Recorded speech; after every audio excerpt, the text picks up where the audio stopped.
Saya tahu mereka akan membunuh saya, tapi ide saya akan tetap hidup. Langit Libya membentang luas tanpa batas, membentuk lengkung biru di atas gurun yang sunyi. Di tengah hamparan pasir dan batu itulah, pada 7 Juni 1942, lahir seorang bayi laki-laki dari suku Kodhatfa, sebuah suku Arab Badui kecil yang mendiami kawasan sekitar Sirte, pesisir barat Teluk Sidra. Anak itu dinamai Muammar bin Muhammad bin Abu Minyar al-Qaddafi. Ia lahir dalam tenda kulit unta, bukan di rumah sakit atau istana. Orang tuanya adalah penggembala miskin. Ayahnya seorang petani pengembara yang buta huruf. Qaddafi tumbuh di lingkungan yang keras dan sederhana, dikelilingi nilai-nilai kehormatan suku, ketegasan pria gurun, dan Islam yang tak berkompromi. Di masa kecil, Muammar kecil sangat terpengaruh oleh kisah-kisah perjuangan Arab, terutama perlawanan terhadap penjajahan. Ia mendengar tentang Omar Mukhtar, sang singa gurun dari Libya Timur, yang menentang penjajah Italia hingga akhirnya dihukum gantung. Kisah itu melekat dalam jiwanya, menjadi benih perlawanan terhadap imperialisme Barat. Qaddafi tidak berasal dari keluarga elit, namun karena ketekunannya belajar, ia berhasil masuk sekolah di Sabah, kemudian melanjutkan pendidikan militer di Akademi Militer Benghazi. Di sana, pemikirannya mulai terbentuk. Ia membaca karya-karya Gamal Abdel Nasser, pemimpin Mesir yang menumbangkan monarki dan mendirikan Republik Arab. Di asrama militer, ia dan beberapa rekan membentuk kelompok diskusi rahasia. Mereka berbicara tentang kemerdekaan sejati, pan-Arabisme, dan keinginan mengakhiri pemerintahan monarki yang dipimpin Raja Idris, yang mereka anggap korup dan tunduk kepada kepentingan asing, terutama Inggris dan Amerika Serikat. Tahun 1966, Qaddafi dikirim untuk pelatihan militer ke Inggris, sebuah paradoks yang dalam. Di negeri penjajah itu, ia justru makin membenci imperialisme. Ia tinggal di Sandhurst, Akademi Militer Elit Inggris. Di sana, ia melihat dari dekat sistem sosial Barat yang baginya tampak palsu dan arogan. Ia belajar taktik militer, tetapi juga memperkuat keyakinan bahwa bangsa Arab tidak akan merdeka jika terus bergantung pada dunia Barat. Sepulangnya ke Libya, Qaddafi semakin yakin bahwa perubahan harus datang, tapi bukan melalui demokrasi liberal, melainkan dengan tangan militer yang bersih dan revolusioner. Setelah menyelesaikan pelatihan di Inggris, Muammar Qaddafi kembali ke Libya dengan visi yang semakin radikal. Ia tidak pulang sebagai perwira biasa, tapi sebagai arsitek perubahan, membawa gagasan besar tentang pan-Arabisme, nasionalisme Islam, dan pembebasan dari pengaruh asing. Di Akademi Militer Benghazi, Qaddafi mulai menyusun sel rahasia militer, terdiri dari perwira muda berpemikiran sama. Mereka menamakan diri sebagai Gerakan Perwira Bebas, terinspirasi langsung dari gerakan revolusi Mesir pimpinan Nasser yang menggulingkan Raja Farouk. Qaddafi dan rekan-rekannya tidak berasal dari kalangan bangsawan atau elit tentara. Mereka berasal dari rakyat biasa, bersumpah untuk menghapus korupsi, menyingkirkan monarki, dan mengambil kembali kendali atas sumber daya Libya yang dirampas oleh asing. Selama lebih dari 3 tahun, mereka merancang kudeta secara diam-diam. Mereka menyebar di berbagai unit militer, mendekati perwira muda lain, dan menyembunyikan agenda politik di balik pelatihan rutin. Pada saat itu, Raja Idris I memimpin negara dengan gaya lama, bersekutu dengan Barat, mengizinkan pangkalan militer Afgan Inggris, dan memperkaya elit kerajaan, sementara rakyat tetap miskin. Minyak mulai ditemukan dan diekspor, namun hasilnya lebih banyak mengalir ke luar negeri ketimbang untuk pembangunan dalam negeri. Qaddafi, yang saat itu baru berusia 27 tahun, menyadari bahwa momentum datang ketika sang raja berada di luar negeri. Pada 1 September 1969, sebelum Fajar, Qaddafi dan para perwiranya bergerak cepat. Dengan kekuatan militer terbatas namun terencana, mereka mengambil alih stasiun radio nasional, kantor-kantor pemerintah, dan markas tentara utama. Tidak ada pertempuran besar, tidak ada darah tumpah. Kudeta berhasil hanya dalam beberapa jam. Raja Idris yang sedang berada di Turki tidak pernah kembali ke tanah airnya. Melalui siaran radio nasional, Gaddafi menyampaikan pernyataan resmi. Rakyat Libya, tentara Anda telah menggulingkan sistem monarki yang usang, sebuah era baru telah dimulai. Libya berubah dari kerajaan menjadi Republik Arab Libya. Gaddafi tampil sebagai simbol perlawanan, revolusi, dan harapan. Ia menolak gelar presiden dan menyebut dirinya hanya sebagai pemimpin revolusi. Dalam pidato-pidato awalnya, ia mengutip Al-Quran dan menyebut kemerdekaan sebagai hak ilahi rakyat. Dia langsung menutup pangkalan militer asing, menasionalisasi aset minyak, membekukan kekayaan keluarga kerajaan, rakyat bersorak. Di jalanan Tripoli dan Benghazi, potret raja diganti dengan foto Gaddafi muda berpakaian militer dan senyum percaya diri. Raja Idris I tak pernah kembali dari pengasingannya. Elit kerajaan dibekukan kekayaannya, pangkalan militer asing ditutup, dan perusahaan-perusahaan minyak mulai dinasionalisasi. Dunia Arab yang kala itu masih dibayang-bayangi trauma kolonial, menyambut Gaddafi sebagai pahlawan baru. Gaddafi menolak jabatan formal seperti presiden. Ia menyebut dirinya sebagai pemimpin revolusi atau kadang pemandu rakyat. Gagasan ini bukan sekedar simbol. Gaddafi sedang membangun sistem pemerintahan alternatif yang ia yakini lebih dekat dengan nilai Islam dan semangat rakyat. Ia membubarkan parlemen dan menggantinya dengan sistem komite rakyat. Pemerintahan dijalankan melalui rapat-rapat lokal yang menurut teorinya adalah bentuk demokrasi langsung sejati. Namun dalam praktiknya, semua jalur kekuasaan tetap mengarah pada satu sosok, Muammar Gaddafi. Gaddafi meyakini bahwa Islam bukan hanya agama, tapi sistem sosial politik yang utuh. Ia menghapus sistem undang-undang buatan kolonial dan menggantinya dengan hukum berbasis syariah.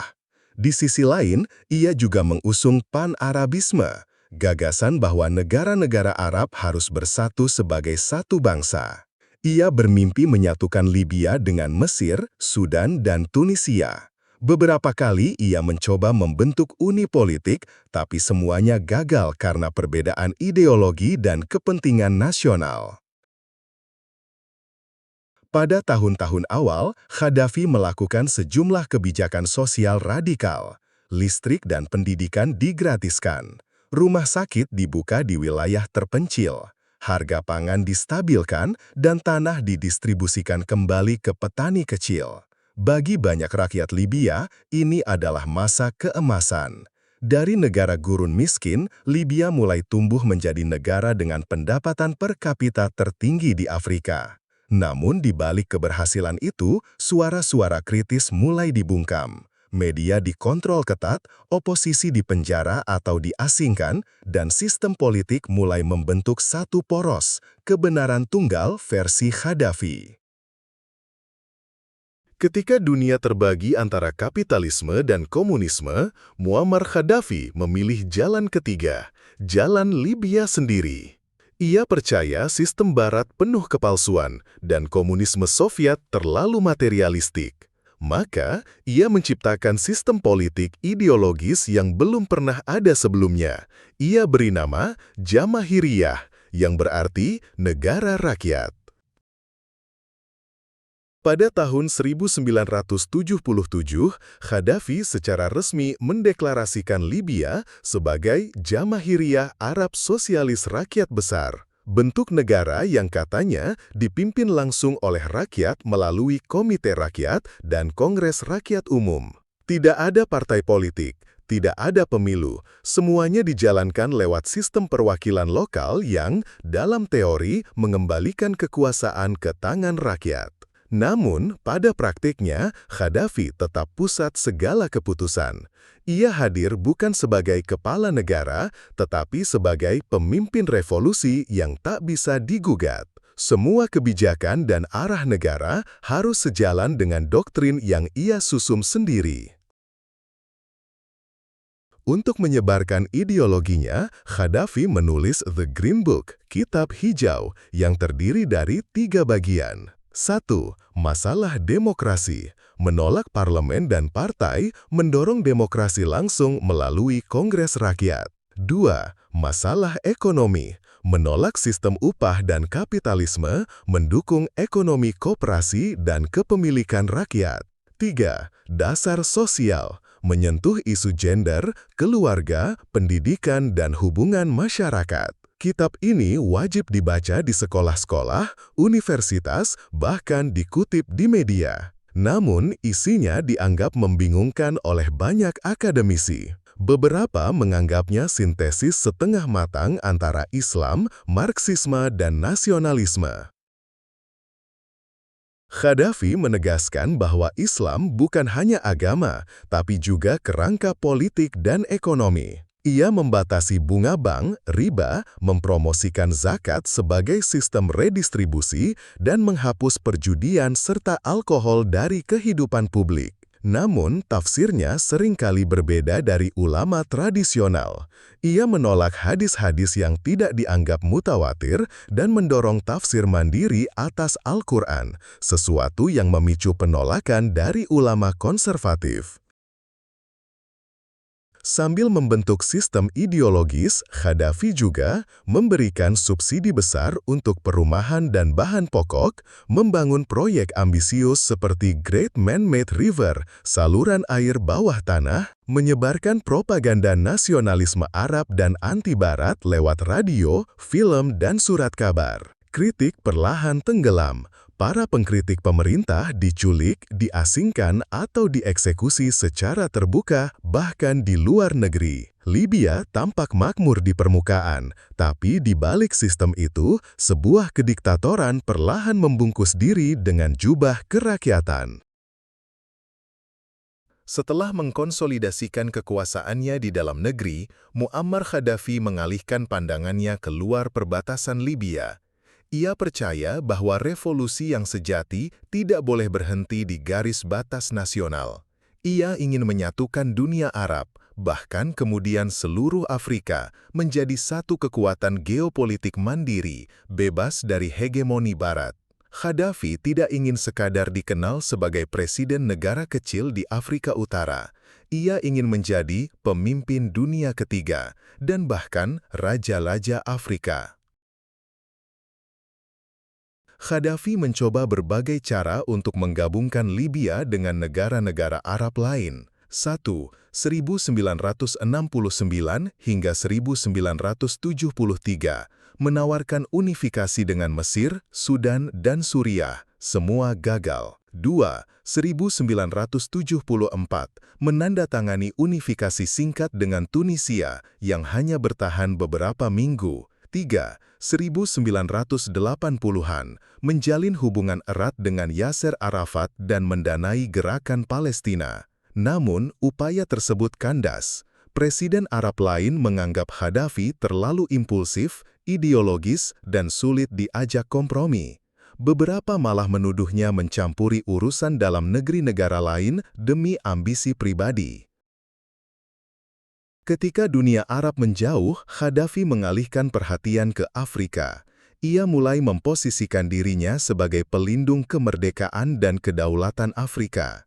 Ia mendanai pemerintah revolusioner di Burkina Faso, Liberia, dan Sierra Leone, gerakan anti-apartheid di Afrika Selatan, perlawanan anti-kolonial di Chad, Angola, dan Mozambik.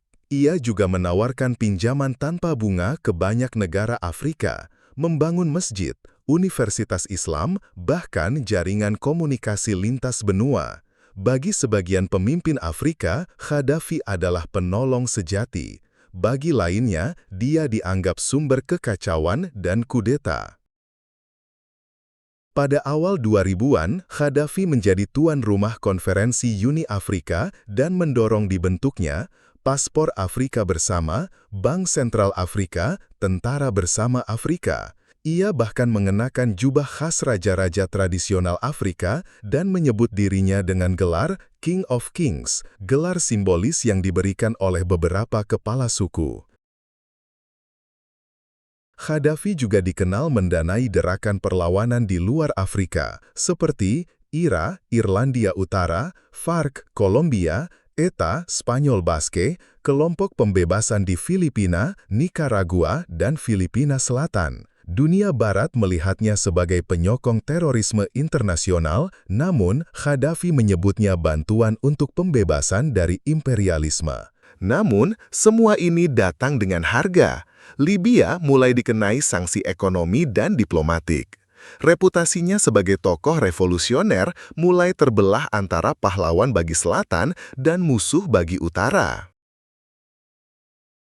Pada puncak ambisi regionalnya, Muammar Gaddafi mulai dihadapkan dengan konsekuensi besar dari kebijakannya, isolasi internasional, dan stigma sebagai sponsor terorisme global.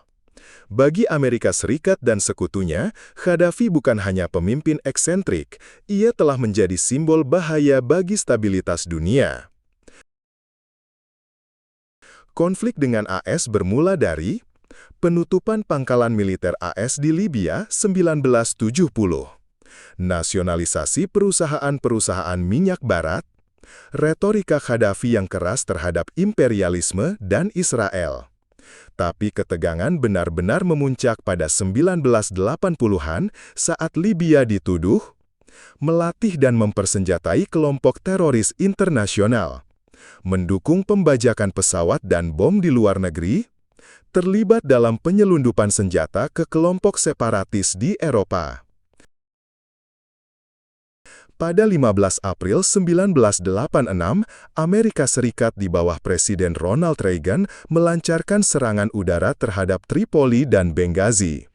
Target utama, markas militer, lapangan udara, dan kediaman pribadi Gaddafi di Bab al-Aziziyah. Serangan ini menewaskan puluhan warga sipil, termasuk putri angkat Gaddafi, Hana. Gaddafi selamat, tapi trauma membekas. Ia muncul di televisi nasional sambil memeluk sisa reruntuhan dan bersumpah akan melawan hegemoni AS sampai akhir hayat.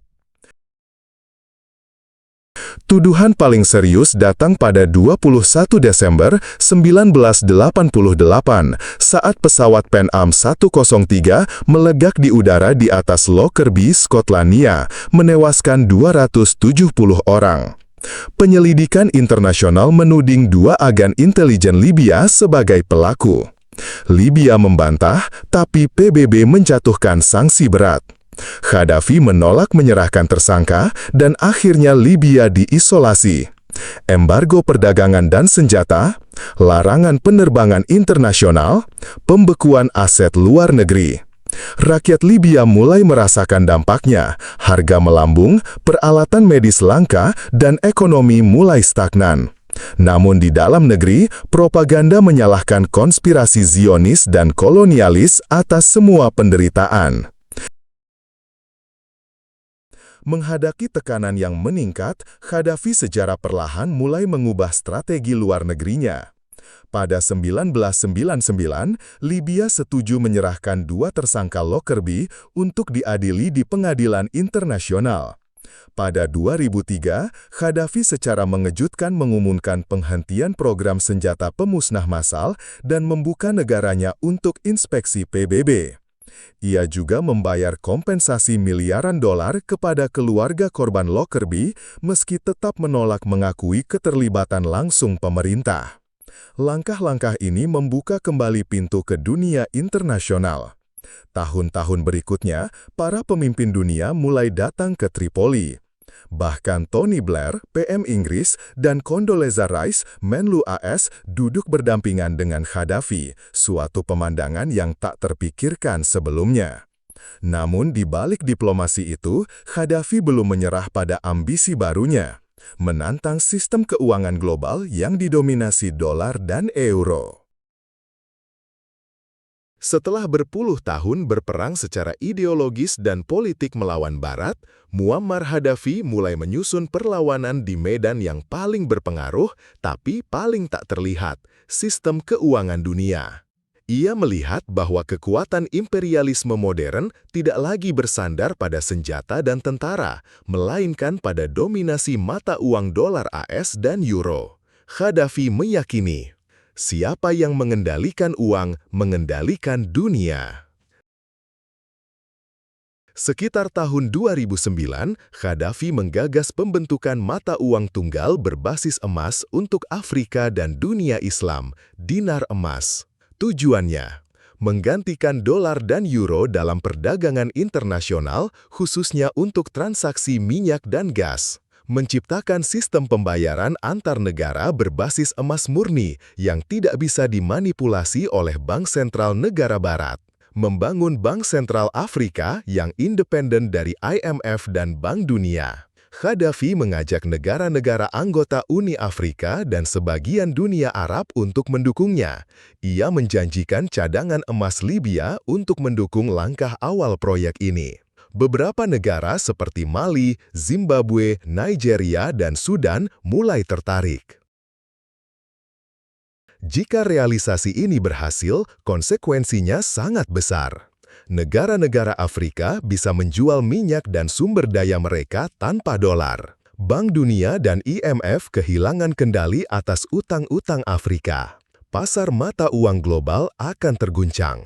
Barat, khususnya AS dan negara-negara Uni Eropa, mulai memandang rencana ini sebagai ancaman geopolitik serius. Dokumen diplomatik yang kemudian bocor melalui Wikileaks menyebut bahwa Gaddafi sedang mengumpulkan 140 ton emas dan 140 ton perak untuk mendukung dinar emas.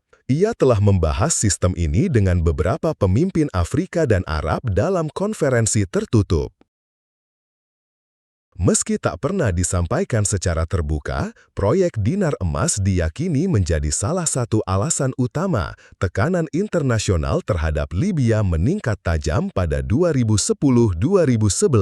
Beberapa analis keuangan dan mantan diplomat menyatakan bahwa dunia barat khawatir terhadap dampaknya bagi pasar minyak internasional. B. Tak ingin preseden sistem pembayaran non-dolar menyebar ke negara produsen minyak lain seperti Iran atau Venezuela. C. Ingin menghentikan upaya Libya menciptakan IMF versi Afrika.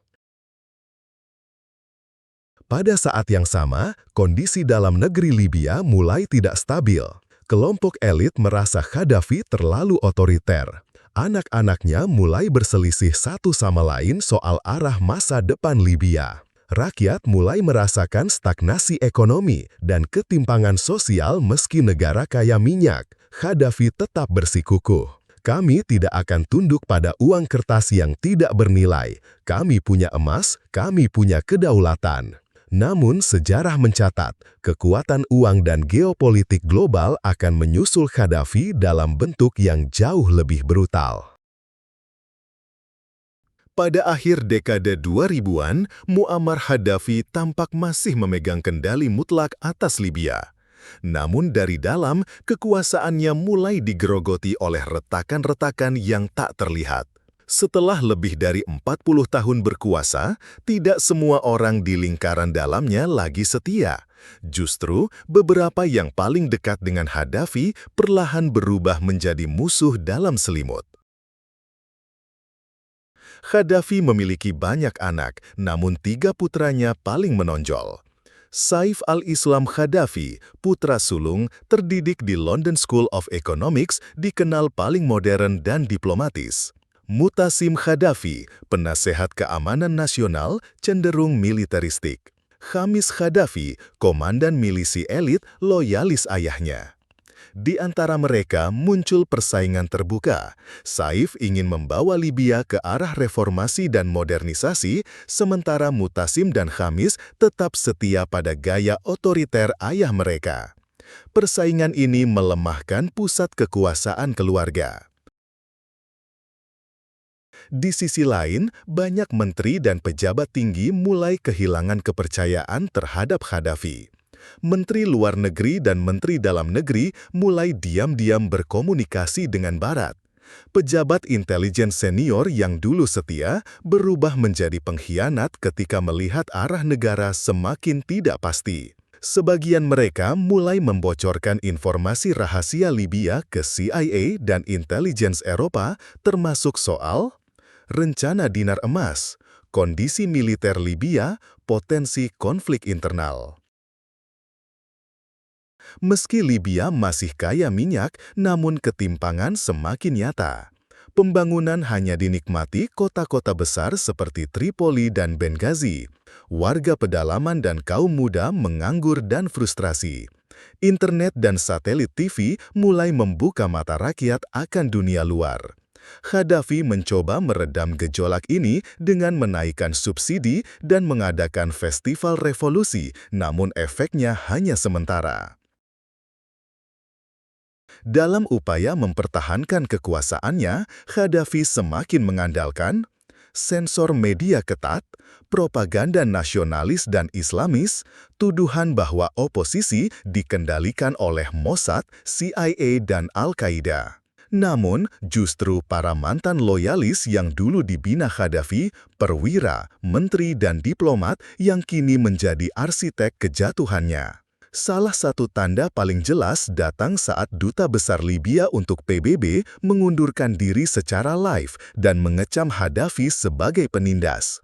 Tidak lama setelah itu, pembelotan dari militer dan duta besar menyusul dari berbagai negara. Gaddafi makin terisolasi, hidup dalam kompleks Bab al-Aziziyah yang dijaga ketat. Ia masih tampil di televisi dengan gaya teatrikal dan retorika revolusioner, tapi realitas telah berubah. Mereka yang dulu memuja mulai menjauh, mereka yang dulu diam kini bicara, dan mereka yang dulu mematuhinya mulai bersiap menumbangkannya. Awal tahun 2011, angin perubahan bertiup dari arah timur. Tunisia lebih dulu meledak, lalu Mesir. Dunia menyebutnya musim semi Arab, gelombang revolusi yang menggulingkan rezim-rezim otoriter lama di dunia Arab. Ketika revolusi tiba di Libya, Muammar Gaddafi sudah memerintah selama lebih dari 4 dekade. Namun rakyat tidak lagi takut seperti dulu, semuanya berubah dalam hitungan hari. Pada 15 Februari 2011, protes pertama meletus di Benghazi, kota terbesar di Libya Timur. Apa yang awalnya berupa unjuk rasa menuntut kebebasan sipil dengan cepat berubah menjadi pemberontakan bersenjata. Polisi menembaki massa membalas dengan merebut senjata dari gudang militer. Protes menyebar ke Misrata, Zawiyah, dan Tripoli. Oposisi yang dulu tersembunyi kini terang-terangan. Beberapa unit militer membelot, sebagian gubernur lokal bergabung dengan rakyat. Libya pecah menjadi 2 kekuatan besar. Wilayah timur, Cyrenaica, dikendalikan oleh oposisi. Wilayah barat tetap dikuasai Gaddafi. Dalam pidato televisi penuh emosi, Gaddafi bersumpah, "Saya akan mati di tanah ini sebagai syuhada. Saya tidak akan lari seperti Ben Ali."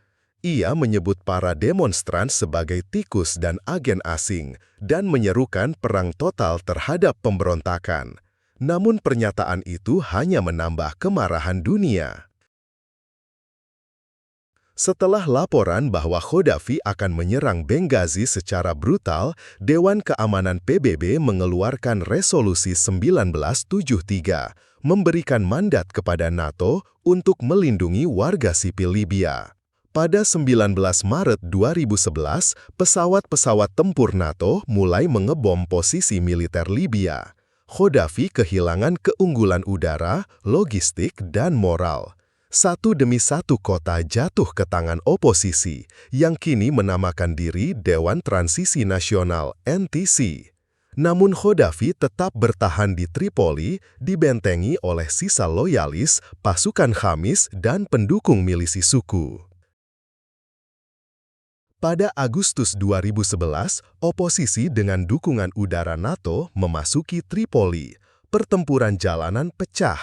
Kompleks Bab al-Aziziyah, simbol kekuasaan Qaddafi, hancur lebur. Namun Qaddafi menghilang. Di tengah kekacauan, tersiar kabar bahwa ia melarikan diri ke kota kelahirannya, Sirte, bersama beberapa pengawal dan anak-anaknya. Libya kini resmi dalam kondisi perang saudara, tetapi dunia tahu Qaddafi sedang dalam pelarian dan akhirnya sudah dekat. Sirte, kota tempat Muammar Gaddafi dilahirkan, menjadi tempat di mana riwayat hidupnya juga akan berakhir. Setelah Tripoli jatuh ke tangan oposisi, Gaddafi memilih tidak meninggalkan Libya. Ia tetap bertahan, bersembunyi dari satu tempat ke tempat lain di tengah reruntuhan sistem yang pernah ia bangun.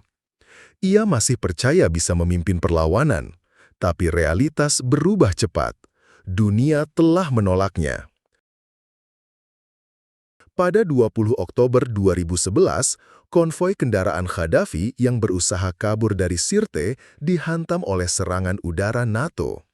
Kendaraan rusak. Ia dan pengikutnya lari ke saluran air bawah tanah. Disitulah pemimpin yang pernah mengguncang dunia itu ditemukan. Berlumuran debu dan darah, bersembunyi di gorong-gorong beton. Rekaman video amatir memperlihatkan Gaddafi diseret oleh para pejuang oposisi. Ia dipukuli, ditelanjangi, dan akhirnya tewas dengan luka tembak di kepala dan perut. Tidak ada pengadilan, tidak ada pembelaan. Tubuhnya dipamerkan di ruang pendingin di Pasar Misrata selama beberapa hari, ditonton ribuan orang, sebelum akhirnya dimakamkan diam-diam di lokasi yang dirahasiakan di padang pasir. Reaksi atas kematian Gaddafi terbelah. Di Barat, ia dianggap tirani yang akhirnya tumbang. Di sebagian Afrika dan dunia Islam, ia dilihat sebagai pemimpin anti-imperialis yang dijatuhkan karena menantang sistem. Beberapa ekonom menyebut dinar emas sebagai alasan sebenarnya di balik intervensi besar-besaran. Yang lain menunjuk pada pelanggaran HAM dan otoritarianisme selama pemerintahannya. Setelah kematiannya, Libya tidak pernah stabil. Negara itu terjerumus ke dalam kekacauan. Perang saudara antar milisi, dua pemerintahan paralel yang saling mengklaim legitimasi. Kehadiran ISIS dan kelompok bersenjata asing, campur tangan Turki, Rusia, Mesir, dan negara lain. Apa yang dimulai sebagai revolusi rakyat berakhir dengan negara tanpa arah. Muammar Gaddafi meninggalkan jejak sejarah yang penuh paradoks. Ia membawa listrik, pendidikan gratis, dan kesehatan ke rakyatnya. Ia juga menekan kebebasan, menghilangkan lawan politik, dan membangun sistem yang berpusat pada satu orang. Ia menyebut dirinya Bapak Rakyat Libya, namun juga menciptakan negara di mana hanya satu suara yang boleh didengar, suaranya sendiri. Tapi satu hal pasti, ia bukan pemimpin biasa. Ia mengguncang sistem global, menantang Barat, dan menciptakan ideologi yang, meski banyak dikritik, tetap meninggalkan warisan dalam sejarah dunia.